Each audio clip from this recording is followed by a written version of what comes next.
পরম প্রেমময় শ্রী শ্রী ঠাকুর অনুকূলচন্দ্রের সহস্ত লিখিত পবিত্র সত্যানুসরণ গ্রন্থ থেকে পাঠ করছি।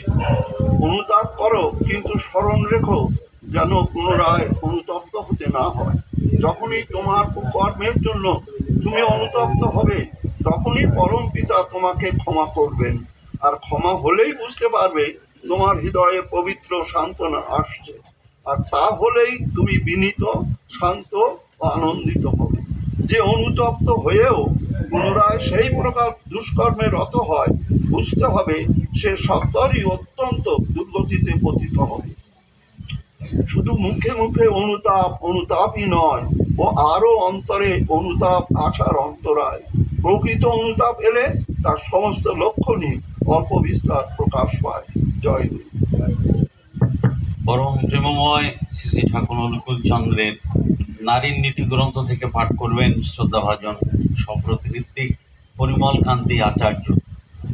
পরম প্রেমময় শ্রী শ্রী ঠাকুর অনুকূলচন্দ্রের শ্রীমুখ নিঃসৃত বাণী গ্রন্থ নারীর নীতি পাঠ করছি। নম্যতাই উৎকর্ষ। নারী প্রকৃতি নম্য, তাই সে ভালোকেও অটুটভাবে আঁকড়াইয়া ধরিতে পারে। আর এ ধরা প্রকৃত হইলে তাহা অব্যর্থ। জগৎকে উপেক্ষা করিয়াও যাহাকে আঁকড়াইয়া ধরিয়াছে তাহাকে লইয়া অটলভাবে দাঁড়াইয়া থাকিতে পারে। তুমি যাহা হইতে তোমার জীবন, যশ ও বৃদ্ধি ক্রমোন্নতিতে পরিচালিত হয়, হ্রাস বা সমকে তাচ্ছিল্য করিও তাহাকেই অটুটভাবে আঁকড়াইয়া ধরিও। উন্নয়ন তোমাকে কিছুতেই ত্যাগ করিতে পারিবে না, ইহা অতি নিশ্চয়। 65 নম্বর বাণী। জয় গুরু।